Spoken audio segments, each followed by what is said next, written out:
Welcome to the Strange and Interesting Podcast, a podcast about folklore, the paranormal, urban legends, and pretty much anything else that I happen to find strange and interesting. Joining me today is a guest, Tony, or Zaga, is that how it's pronounced? You can just call me Zaga.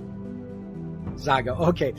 So we are both on a Facebook group for podcasters called Podcast Nation, and every week they put up an announcement for people looking to either be a guest on a podcast or people looking for guests. Some of you might remember a few weeks ago I had Erin Scott on the show, so she talked a bit about blues and specifically a blues legend, Robert Johnson, and some of the folklore behind him. And Tony offered to come on to talk about Salem, Massachusetts. Yes, I actually was just there last weekend. Yeah, last weekend I was just there. Took a little mini vacation with me and the wife, so something fun. Cool. So before we begin, so Zaga, why don't you start by introducing yourself? Talk, if you want to, anything you want to tell about yourself, and then if you want to talk a little bit about your podcast as well. My name is Zaga. It's a play off my last name, which I'm not going to really disclose too much on that one. But yeah, I do have a couple of podcasts that I am working on. One is a hip hop and sports review podcast. I also have another one that's going to be a movie review podcast coming out. I'm actually working on a third one as well. And I'm always open to be a guest, as you guys can't see me, but I do have a pretty much studio going on in my office currently. So I take this stuff very, very seriously. But I definitely wanted to be on this show because paranormal and supernatural and those tales, I have plenty of stories on. So I'm sure this is going to be a fun one. As far as with the paranormal, one thing I've told my friends is that even though I have an interest in this kind of stuff, I really haven't had any definitive paranormal experiences. You're very lucky. Because I've had friends who've lucky. Yes.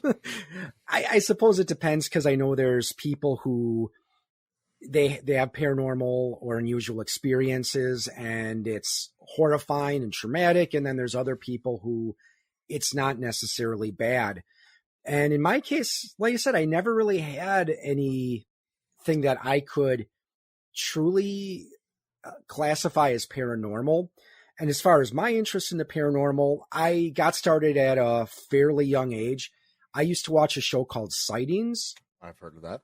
It was a good show. I have to say that personally, I liked the show a little better in the early seasons, where they would have segments like, okay, here's a UFO story. Now here's a ghost story. Now here's a cryptid story. But then eventually it just felt like they were focusing too much on UFOs. Yeah. I watch a lot of the paranormal shows nowadays. My wife and I both enjoy watching them. So how did you first become interested in the paranormal?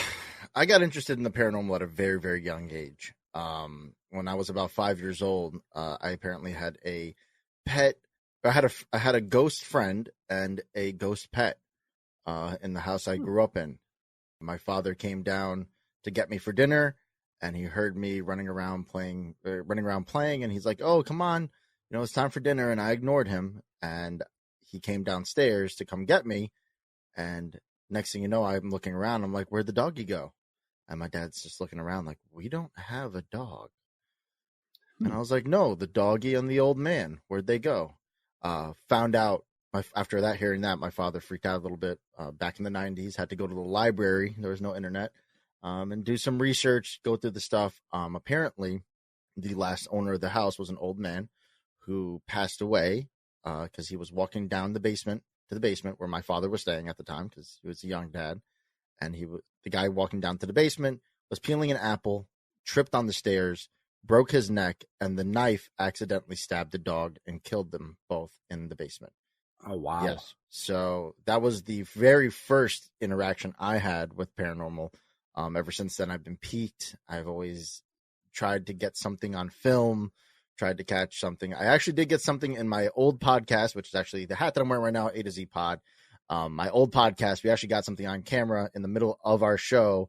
My bookshelf here, I had a couple books on there. At one point, a book flew off the shelf at me. We had no explanation. There was no reason for it. Nobody was home. So I'm starting to believe that my house isn't haunted, but I'm haunted. So, which I'm okay with. So, and it's weird because me personally, I'm an atheist. I don't believe in religion or spirit, or, like heaven or hell, but I'm a man of science. So the reason why I believe in spirits is because energy is never dissipates, but it's just transferable. So I think that's what that energy is. But the paranormal itself, I'm a nut for it. I always try to find something. I always try to find an explanation for it. I'm first to debunk before I even say it's something paranormal, but I've had too many things happen to me that I just can't explain.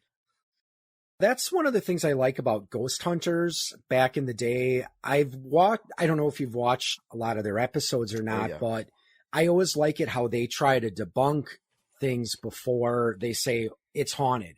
Because I've seen some ghost shows where it seems no matter where they go, they always find something. Yeah. But I've seen episodes of Ghost Hunters where they are talking to the property owner and they're like, we really don't think it's haunted. We couldn't really find anything that couldn't be dismissed. Inconclusive, more so.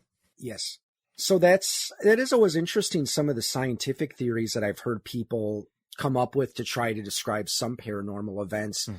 A few episodes ago, I had a friend of mine, Jeff, on, and we had an impromptu discussion where we were talking about theories of the paranormal. So since it sounds like you'd like to try to find rational explanations, I know one popular theory is the stone tape theory. What's the stone tape theory? I'm not too familiar with that one. The stone tape theory is that it's supposed to explain how you see a lot of paranormal occurrences in older buildings that usually are made more of stone. Yes, the stone holds energy. Yeah, the stone somehow, like an event will somehow imprint itself on the stones, and then under the right conditions, that somehow plays back and we see it as a ghost. And I'm a firm believer of that. You see a lot of people, especially like my wife, she's big on the crystals. She loves crystals. And, for centuries, thousands of years, people have come to stones for, whether it's amethyst or jade or whatever. And there's always been a major, even gold, right? Gold is a conductor of electricity, but that's a metal, not a stone. But, but stone in general has given off electrical properties. For example, talking about random paranormal or supernatural stuff, the crystal skulls in Mexico, those things, they scan it. They said there's energy and information inside of it. They just don't know how to extract it. So that's where the theories of, you get them all together, the world will end, all that fun stuff.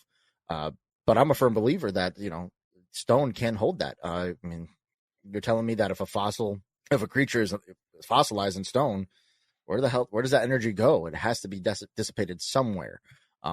It's a natural, it's that science, you know what I'm saying? So, And I know we do use, some types of crystals in different devices, like with the, liquid quartz watches. Yep. And I'm sure there are others that I'm not really familiar with. Yeah, I'm not too versed in exactly what stones hold, what kind of energy, and the conduct, how much it can conduct and whatnot. But I believe in it. Now charging it with the moon and stuff like that. Again, I'm not too big on spirituality and things like that. But yeah, I mean, listen, there's so many things that I've had a beer bottle thrown at me from across a room. In a room full of people. I've personally, I've smelt, seen, felt things like something touching me in a room with other people, and nobody else felt it but me. And it's one of those weird things. Sometimes when you get that chill down your spine, it makes you wonder. So the topic that Zaga wanted to bring to the show was Salem, Massachusetts. And we were talking a little bit on Facebook before recording, and you mentioned that you've taken several trips there. Yes. So I'm sure one of the things we'll be talking about today are the Salem witch trials, because if you say Salem, Massachusetts, chances are the first thing that's going to come to mind are the witch trials. And it sounds like they actually devote a good portion of their, don't know if tourism industry is the best word for it, but they do have stuff on witch trials there. And that's pretty correct. I mean, the main portion, I wouldn't say a big portion of Salem is dedicated to the witch trials, but I mean, that's what it's known for. So I give them props as a town that, hey, listen, you could let this kind of thing stain your identity and, just be a red mark on there, or you can just own up to it. Like, this is what happened. And that's what they did. And the main the main street, Essex Street. It's a gorgeous, gorgeous town. It's absolutely beautiful. All the buildings, seeing buildings from the 1600s just alone, the old cemeteries. Even if it wasn't a town that had such a nasty stain on it, it would still carry that creepy value, no matter what, just because of how old it is. Anything old or abandoned or kind of run down is pretty creepy. And cool at the same time in a lot of ways. I don't know if you're familiar with the Backrooms at all. No, not too familiar. It's a creepypasta that's evolved over the years. Essentially what happened is it started out as an internet post of what looks like inside of an abandoned office building. And then it was supposed to be a thread about places that felt off. And then a couple days later, an anonymous user posted a phrase that if you're not careful and clip out of reality in the wrong areas, you'll end up in the back rooms, and where it's nothing but the stink of mildew, the moist carpet, mono yellow wallpaper. Oh, I have heard of this. And buzzing of and the buzzing of the fluorescent lights. So it's grown over the years. Originally, there were just 3 levels, and now there's a wiki for it where there's last I checked, there was close to 250 levels. I don't think they're quite there yet, but I know there's at least 200.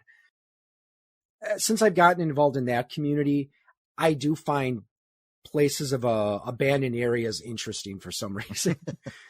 Well, yeah. So, I mean, with Salem itself, though, it's not even just the abandoned areas, the places that they turn into museums, and the Salem Witch House, which is the only house that has direct ties to the witch trials that's still around. We actually did a tour there this weekend. So we've been there a number of times, and we've never been able to do the touristy stuff because I think the last Halloween, there was over 400,000 people in Salem on Halloween. And I'm not a big people guy. I don't like being in the crowded lights. It's like Times Square on New Year's Eve, So for me, we did it in November, and we got to do some of the touristy stuff. We went to the Salem Witch Museum, the Salem Witch House. And just walking in that house, even though that there's workers there, there's other, people, other people walking around looking at the museum, it gave a really weird vibe just to see they recreated it to how they lived back then. And one thing I will say is people back then, very small people, not tall people. Yeah. Yeah, it is always interesting to go to those historical places. There's a couple I've been to, I'm in Wisconsin, and way back in the day, lead mining was a very important industry. And I remember in school going to a city called Mineral Point, and they have I think they call them living museums, where they've got the buildings restored and the tour guides all dressed in period outfits. So it always felt interesting going there. And down in Oshkosh, there's the Oshkosh Public Museum, which is actually inside one of these older houses. They've added to it over the years, but still the parts that are original are creepy, but yet kind of comforting at the same time, if that makes sense. Oh, I completely get it. I was there. I was there in these houses, and you felt okay being there. I mean, I think maybe it's a sense of just simplistic living. We're so caught in the days of technology and having the newest gadgets and gizmos, where back then, it was, here's a bed, here's your workstation, here's the living area. And it was just living to survive, not try to live, work for a living and try to make money. Money wasn't everything so much. How old were you when you first went to Salem? First time I went was actually 2 years ago. Well past the high school and educational years. Cause I mean, I know a little bit about the Salem witch trials. It's not something I've ever really fully immersed myself in. I'm sure that there's a lot of stuff I've seen on popular culture about the witch trials that probably is not true. So before you went to Salem and started to learn a little bit about the witch trials and their history firsthand, were there any preconceptions you had? And what are some of the things you learned that maybe you heard about on a TV show, but then you go there and they're like, no, that's actually not true? For the most part, majority of it's pretty on point. I watch a lot of, Ghost Hunters, Ghost Adventures, whatever the ghost shows that are on Netflix. And there's always a special, as you've mentioned, on the Salem Witch Trials in Salem, Massachusetts. It's kind of a spokesperson for witches. Every witch wants to go there. Before going there, I was pretty naive to all of it. I didn't know much about it. I just knew it was a spooky town. I love spooky things, and I was like, why wouldn't I go there? It's like Halloween 365 days a year. And, first time going there, it was just a massive learning experience. We didn't really get to do much. Not even gonna lie, we got a tattoo our first time there because we couldn't do anything. Everything was sold out, and it was actually right. We went in 2020, so it was right when COVID kind of was at the tail end. Things were opening back up. You had to wear a mask everywhere, so we couldn't really. And they had a weird rule that you can't get tickets unless you buy them same day. So if you didn't hop on the website at midnight, you weren't getting any tickets for the stuff. So we kind of just free roamed. Didn't get a whole lot of learning experience at that time, just because we were just roaming around, taking in the sights, doing shopping, seeing what witchcraft has become. Now over the years, we've been able to learn more, and we've done more. The first time we went there, we fell in love with it, and that was a wrap. We started doing more research and learning more at that point to make ourselves not essentially feel like tourists when we go there. And we actually, this past time we went, we did one of the ghost tours, which there's about 100 ghost tours a night in Salem, Massachusetts, which is a little bit ridiculous because that's not how ghost hunting works. Yeah. So, just being on that tour, I learned a substantial amount going through the Salem Witch Museum, which was talking about all about the witch trials.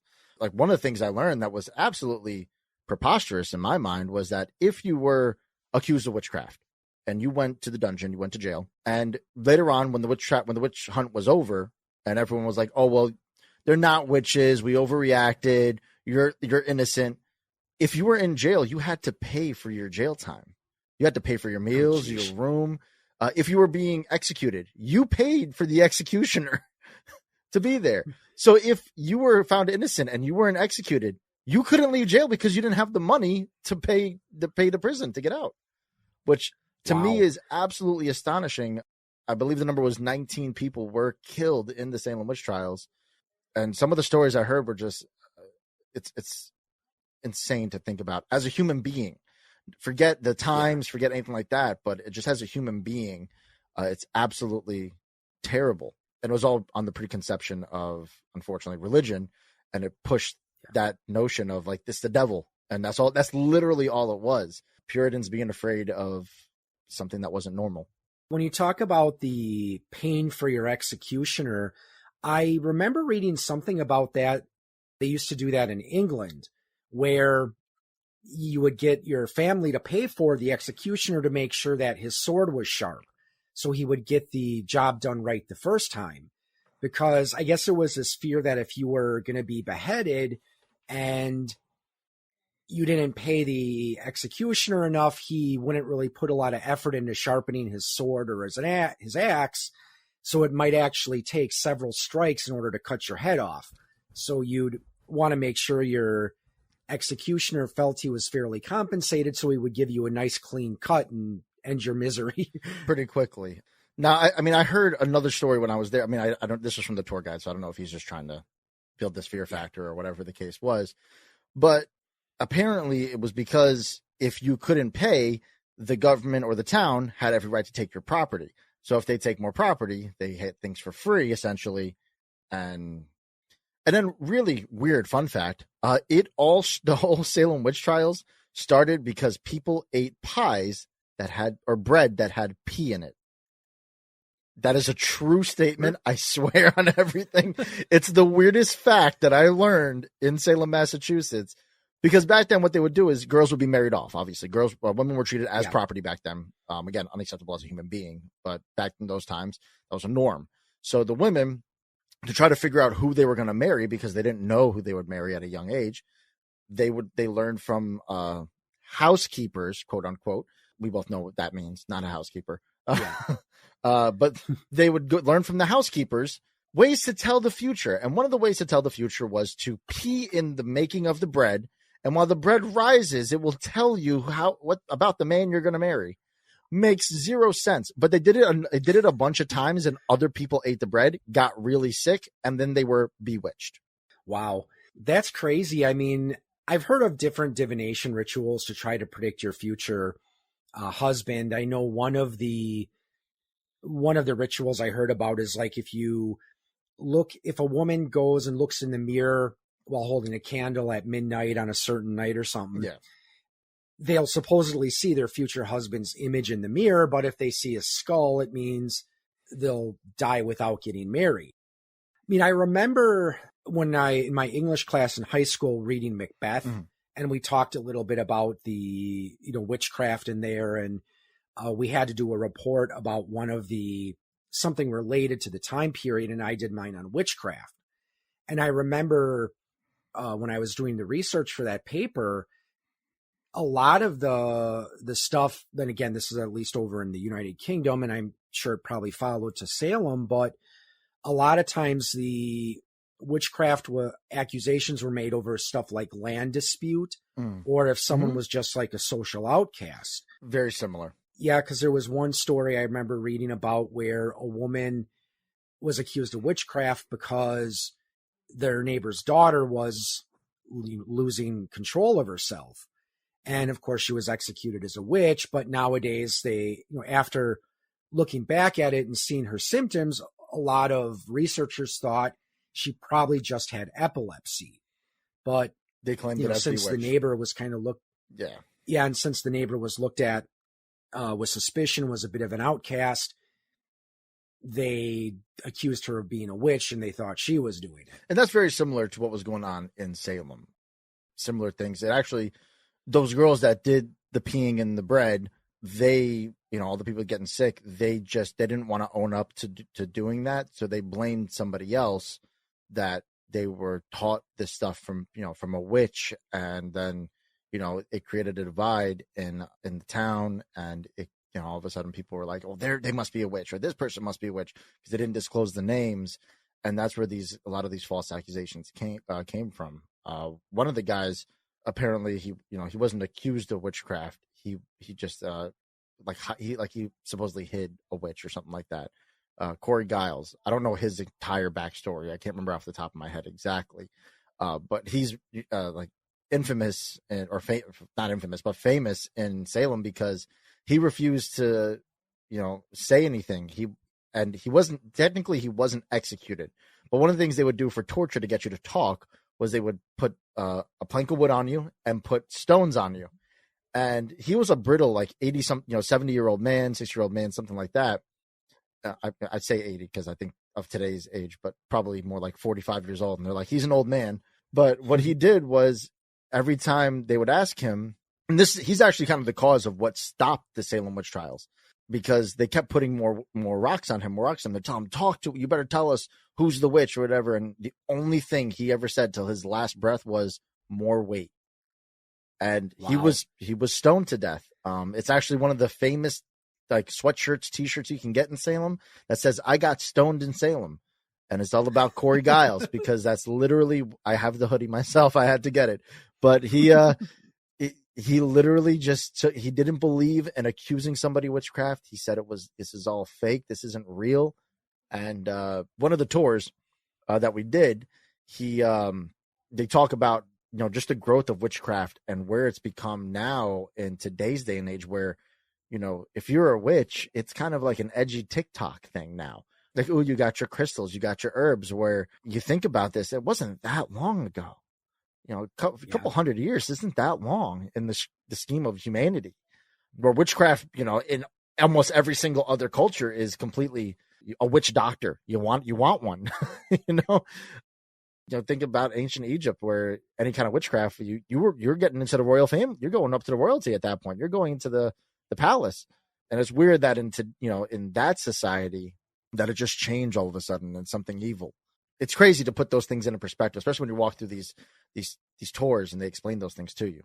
I've had a lot of friends who are Wiccans over the years, and I know there's people who argue about the difference between Wicca and witch, and there's some Wiccans I've known who don't like that term. There are those others that don't really care.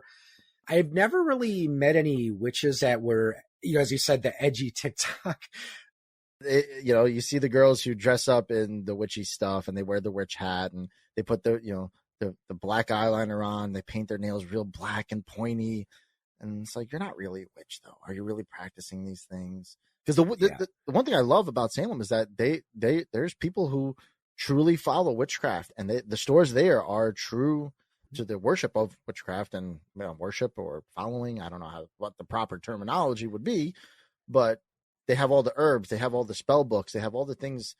I can't tell you the amount of tarot cards you see there, crystals. Yeah. You can get your fortune told at any store. So it's a lot of fun, especially for Harry Potter nerds too, because who doesn't love Harry Potter? So are fortune tellers in Salem kind of like slot machines in Vegas, where you can find them at the gas station and just about in the grocery store? For the most part, I mean, there's a couple of spots that, I fully believe that they know what they're talking about. For whatever reason, they were able to tell me things about myself that I did not mention. I mean, people at home can't see me, but you can see me here, Al. I'm wearing just a black shirt. There's nothing a whole lot about me. It just has my online name on here. I have a mustache. I have tattoos, but if I'm there, I'm wearing a hoodie because it's the fall time. So there's not a lot of descriptive features about me that they could pinpoint. And they were bringing up an accident that I had when I was 13 years old, when I got hit by a car. They were bringing up relationships from the past that I had. And I'm like, how do you know this? And it's really impressive. Is it a trick? I don't know. I really can't say yes or no. Maybe it is an intuitive thing. Were they asking you a lot of questions, or how were they coming at the conclusions and stuff? So I like to do the tarot card readings, because tarot cards, cards in itself, probability is 1 in 52, right? So when you're pulling the tarot cards, they pull them out, and then they're like, well, I'm sensing there was an accident, a major one, in your early teen years. And then they would get down, it seems like around 13 years old. And I'm like, okay, what is it saying? What kind of accident? And I would ask them the question just to see, can they pinpoint the details? Because you can go, John Edwards got away with it for years on TV. Remember, he would be like, yes, yeah, I'm sensing an uncle. Did anybody lose an uncle close by? And then be like, yeah, I lost an uncle. Ah, yes, it's your uncle. I see it now. And I'm like, yep, okay, I know how to play those games. That's just by playing with the mind, tricking people to believe something. This person, I'm a skeptic, so I'm going to go in there and I'm going to challenge you. I'm going to be very quiet. I'm not going to question. I'm not going to answer questions in detail. I'm not going to spill some stuff out. I'm going to let you tell me what you see. And when they tell me the details that I haven't disclosed, and you don't know me from a hole in the wall, it's impressive. There's been a few that, somebody said, my past life, I was a little girl and I drowned and got ate by an alligator. I'm like, what? Where do you get? What is that? There's not even a factual thing. But there's some that are, they'll say some nonsense just to try to make a quick buck. And there's some that I truly believe that might have some gift in tapping into some kind of spectrum that I can't see, understand, or feel.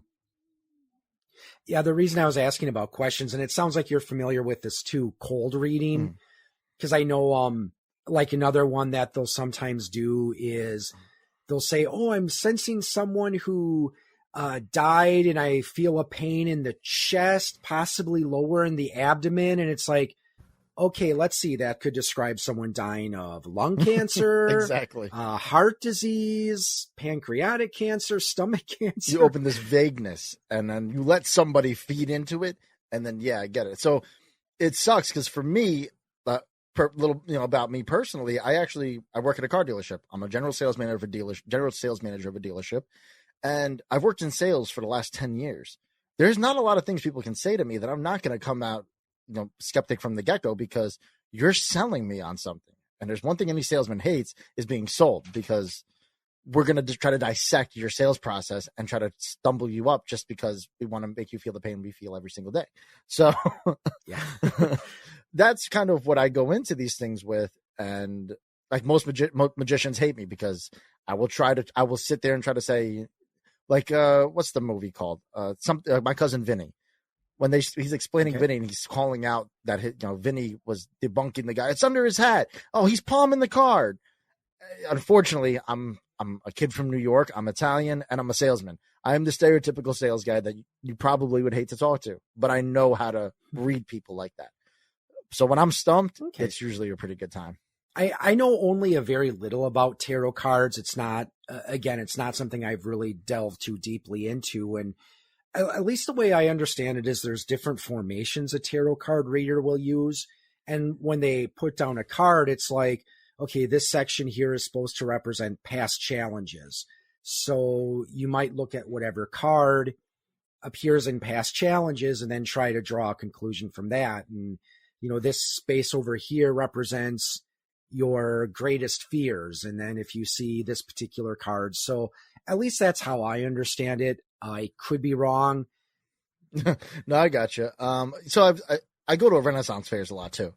There's a Renaissance fair in New York that I've gone to. It's a huge one. Thing is, it'll take you a whole day to walk this place around. And they have a psychic reading section. So I'll always every year I'll check out a new one because they just all the same people, same vendors come back every year, and I'll check out a new one every time. And some will do what you're saying. They'll try to dig for some kind of conclusion. They'll try to ask you a question like, do you work in a stressful environment? Oh, okay.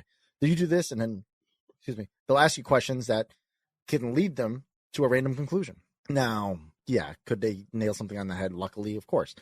I've been to enough to where they'll pull the cards and they'll do their separate sections because that's what you're supposed to do in the tarot readings. And they'll just blatantly say, it looks like the job that you're in is not the one you love. What are you doing? What are you doing right now? Because you're doing something else that you're in love with, but it's not paying the bills. And what is that? And I'm like, okay, that's a weird one because not a lot of people that I know have side hustles or side aspirations that they're really trying to go for. Because most people, majority of the people out there, you're going to go do your 9 to 5 and come home and do the laundry, take care of the kids, mow the lawn, live your normal life. From there, you're not going to try to work more. Only the few sick individuals like ourselves here are going to do podcasts and continue to do more work and edit and stuff like that. So when I told her I want to do podcasting and I want to do stuff like that, I don't know if she took from that and ran, but she mentioned my grandfather who passed away. She's like, your grandfather passed away from a heart attack. It looks like at a young age. And I'm like, how the hell did you know that?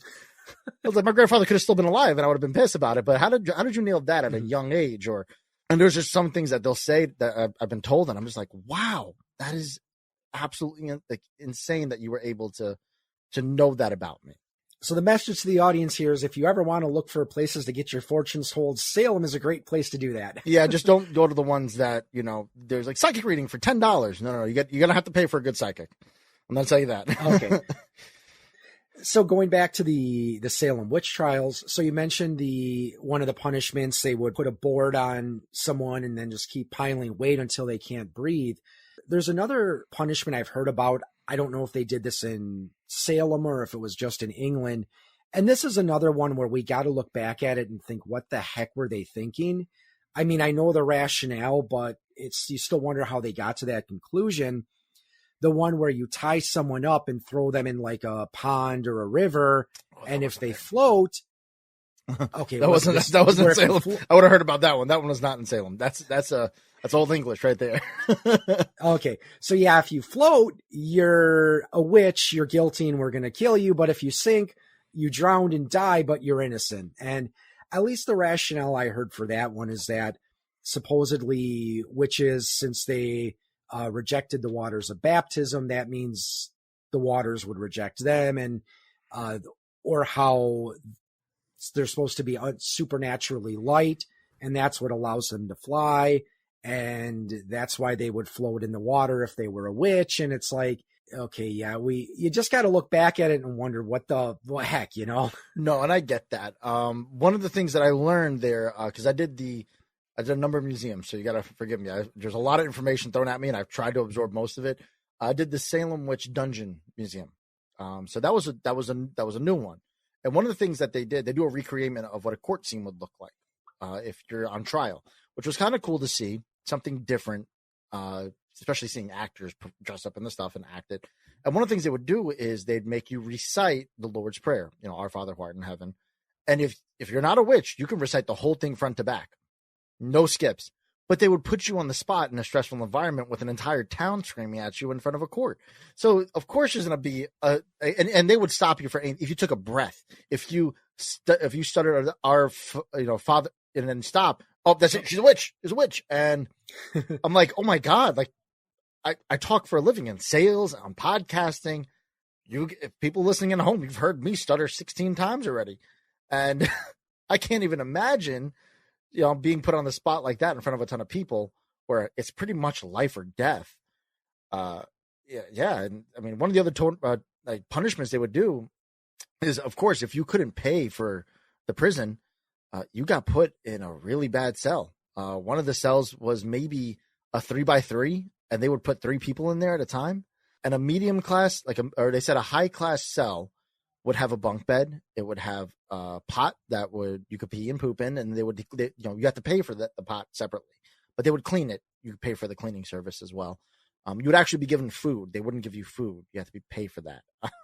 But some of the torture was just absolutely unbelievable. Like, just thinking as a human being, like you wouldn't even treat, a dog that way, or not even a dog. We experiment on rabbits. Like, you wouldn't even think that do that to a rabbit. You know what I'm saying? Oh yeah. Now, I know there's another torture I've seen that they would use in the movies. I think they call it the dunking bucket or something, where they've got like a large barrel they make, and then they just dunk them up and down. Sometimes if it's like a really large basin, they've got it's kind of like a seesaw, except on one end they tie the person to a chair and then they dunk them back and forth or up and down. Did they do that in Salem? I didn't see anything on that one. I think that's more the English stuff, because I mean, the English torture devices, they win the golden medal for torture devices. I think one of the worst ones I've seen was they did this to women. It had a large metal spike, and they would tie weights to each leg and split her down the middle. And they would put that spike where your imagination can go. And that, to me, that's absolutely horrid. I mean, you think about Vlad the Impaler. That's more Romania, but he would grease a pole, impale you, and you would just slide down slowly until you just died. Like some of those things are crazy. These are Puritans. So let's be real here. They're Puritans, so they're not going to do too crazy on the spectrum stuff. They'll burn you at a stake, but I don't think they're gonna dunk you in water too much. I think it was really just the Lord's Prayer thing, because they were so devout religious people. What are some ways they would try to identify a witch other than using torture? I forgot the exact term, but the explanation was a superstitious dream somewhat is pretty much what it would be. It would be if you dreamt a weird dream and you saw that person in your dream, they had bewitched you, and that person is a witch. And there was no way to dispute that kind of evidence, but they would take it in court. That's true. They're like, well, this person, I had a dream that I was being chased by a bear, and this person was riding the bear, and they were the one that cast this darkness on me. And that's kind of, or if men had impure thoughts of another woman, they would blame the woman for being a witch. Of course. So, yeah. Because one of the things I've heard, and again, I might be thinking more of like what they would do in England, but some of the other things they would do is they'd look for unusual birthmarks.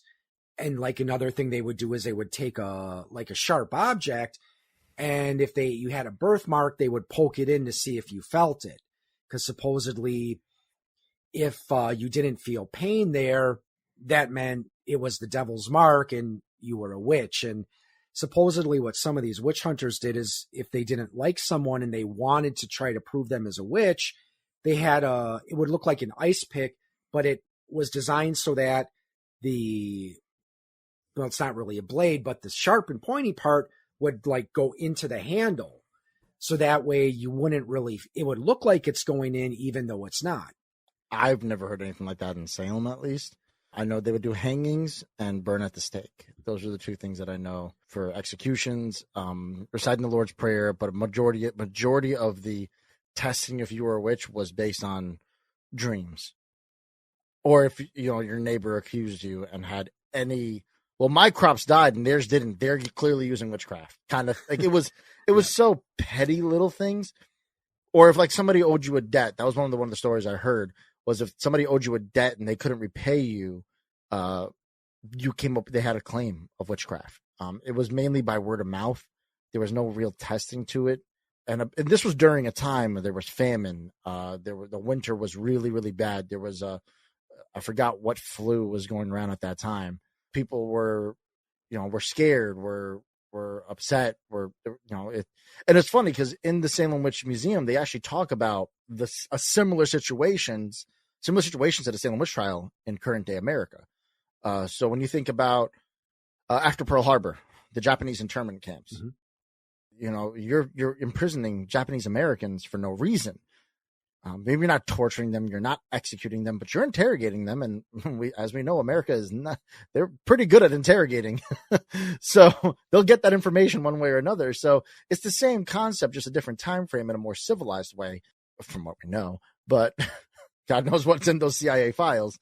Yeah. But when you look at it, it's a similar situation. They talked about another one too. I forgot what it was. It was during the Cold War. Even thinking about the Red Scare and the McCarthyism. The Red Scare, yep. McCarthyism. That's exactly what was on the wall. People thinking everyone's a spy. It's the same concept in current day America. And unfortunately, you see it today just in the divide between left and right and on the political standpoint. But it's the same thing even now, even with COVID. COVID was I think about that too. When I walked through there, I'm like, oh my God, like, you heard somebody cough and you were in a grocery store. You ran, like you went the other direction, because in the beginning of it, it was scary. Nobody knew how serious this was or what was going to be about it. You had people who didn't believe in it. You had people who did believe in it, people who took it to an extreme level. And, but if somebody did cough near you, we all make the joke, like, you'd sneeze and you'd be like, no, it's not COVID. It's not COVID. I just had a tickle in the throat. I promise you were fine.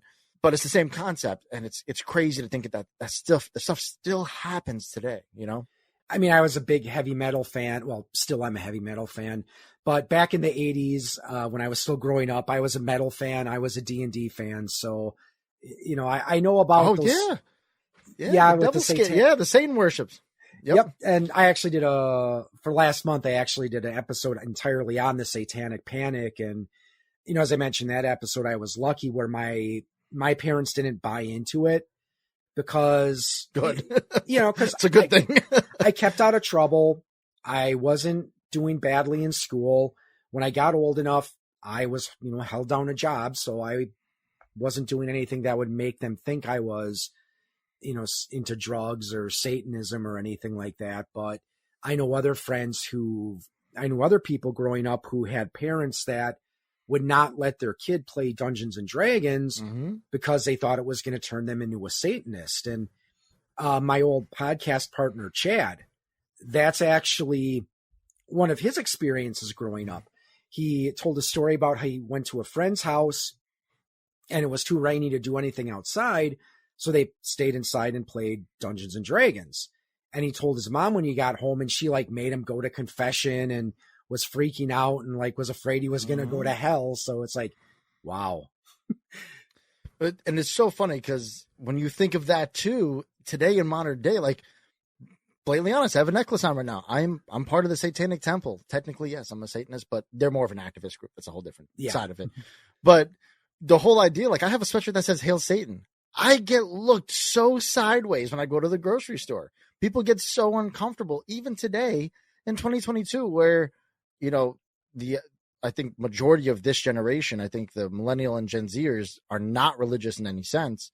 But thinking just 30, 40 years ago, that was a serious thing, because when you had serial killers back then, Charles Manson, Ramirez, those guys who claim, the devil made them do it. So it's just weird again to see the differences on that, but the fact that it was a witch hunt. It was a witch hunt for kids who were just trying to find a way to have fun. Yeah. Something so simple. Yeah. And one of my friends in high school, I had a friend in high school who was a Satanist, and she would get, sideways looks all the time. And we always got along really well because I was one of the few people who was actually nice to her and well, you haven't done anything wrong to me, so I don't care if you're a Satanist. Exactly. It's even my old podcast partner used to call me, he said I was part of a cult. I'm like, it's not a cult. But just someone who, people who are, and it's just knowledge at this point. It's just learning about the other things. Like I said, I'm mainly an atheist, and being an atheist is kind of boring because there's no groups that want to get together and be like, hey, we don't believe in religion. So it's majority of the church, that the temple or church, whatever you want to call it, is they don't believe in it. They just believe in being a good person. Yeah. But you don't know that. If you see the symbols that we wear, you look at that and you think, oh, they sacrifice chickens and cats and eat goats and all that fun stuff. Yeah. Well, I have a degree in religious studies, so one of the things that we always talked about in religious studies classes, it's like, yeah, a cult is pretty much any religion that's more bizarre than your own. Or I know there's some scholars, they always like to say the difference between a cult and a religion is time. It's true. Yeah, I mean, there was a time when Christianity was considered a cult, but a little off topic there. So yeah, we went down a little rabbit hole there, but no, I get it though. With the witch hunt back then, and it's continuous with everything. When the Columbine shootings happened, they said video games were the cause for that, and then every parent was going after video games. When kids were acting out of line, well, it's the music they're listening to. It's that hip hop music that's coming up. I mean, it's always something, and unfortunately, and it's never changed since the 1600s. It's propaganda. Yeah, it's the news outlets. It's the internet now. It's always something that's going to spark that fear for people. And I'm curious to see what the next one is. I mean, you look at today's economy, and you look at all the stuff going on in the world, especially the conflict in Ukraine or the war on Ukraine right now. It's absolutely something is going to be, there's going to be another witch hunt coming soon for something. And we just don't know what yet. Maybe podcasts are next. Yeah. Do a podcast, you're a witch.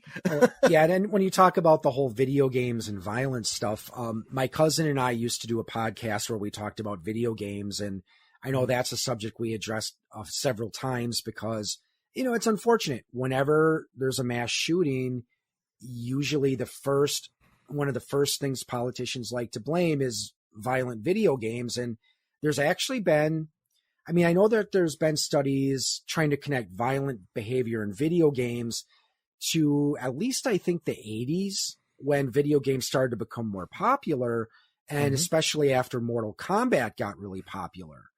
And the conclusions have all been that video games can cause aggression, but that isn't going to lead over to an act of violence.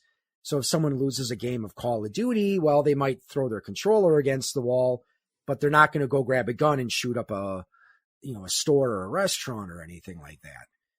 Exactly. And I mean, these politicians just need to hop into a Call of Duty lobby one day. Just hear the things that go on. I mean, it's never anything of real anger or yes, most of the time when you get angry, it's because in today's gaming world, it's because there's a camper. Yeah. Or, that's pretty much majority of it, or they're cheaters. And then you feel cheated out of playing the game. And of course you're going to get angry, but am I going to go out to the grocery store and, stab somebody? No, what I'm saying? It's the problem. I mean, again, we're going way off topic here. Yeah.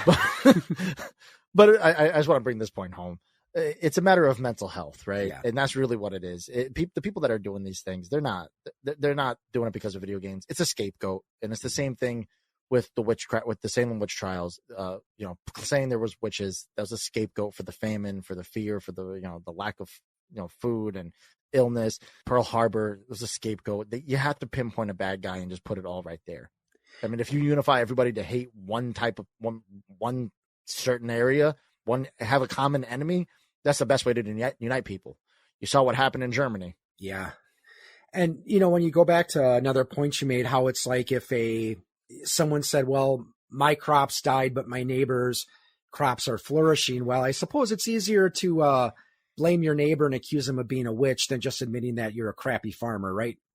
Well, yeah. And if you're right and they can't recite that Lord's Prayer perfectly when they're asked to, well, you're entitled to their land. Exactly. Well, guess what? Now you just got a whole fresh thing of crops, and there it is. Yeah. But it was crazy. See, hearing some of the stories about that time it's just absolutely ridiculous that they got away with it, and that it was a norm, and that it went for as long as it did.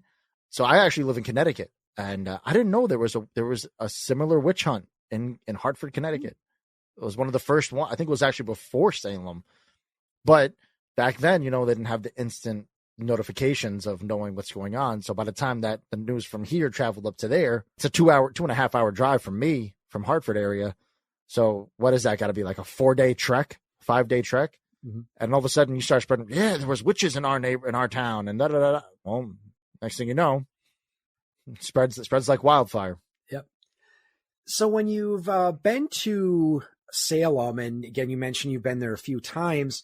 What are some of your places to visit there? So, and if someone wanted to go to Salem, are there any, well, I don't want to say tourist attractions, like, because I'm sure they have them out there, but it sounds like they also have a lot of museums and places that are focused more on the education rather than the entertainment. So if someone puts a trip to Salem as on their bucket list, where would you recommend they visit? Well, first thing for staying there, I recommend the Hotel Salem. It's a very modernized hotel.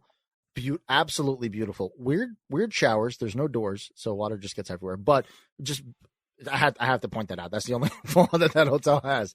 They have a rooftop bar, restaurant, stuff like that. Kind of nice. Now, the place I'm actually getting married in, my fiance wife, but I just call her my wife at this point. But we're getting married there in 2 years, is the Hawthorne Hotel. That is the oldest hotel in Salem. It is notoriously haunted. It's been on Ghost Hunters, Ghost Adventures, pretty much any ghost show they've done a stay. And I think it was room 135. Apparently they see a woman in a white dress.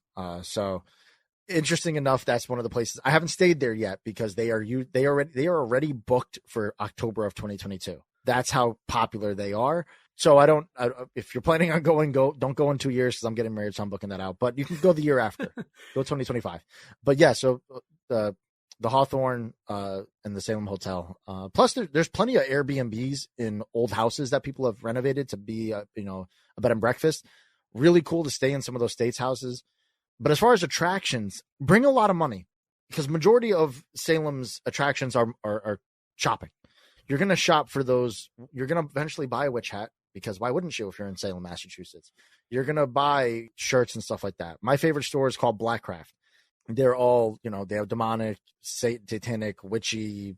It's all Halloween, and their store is actually inside of an old bank. So I mean, it's just a cool sight to see.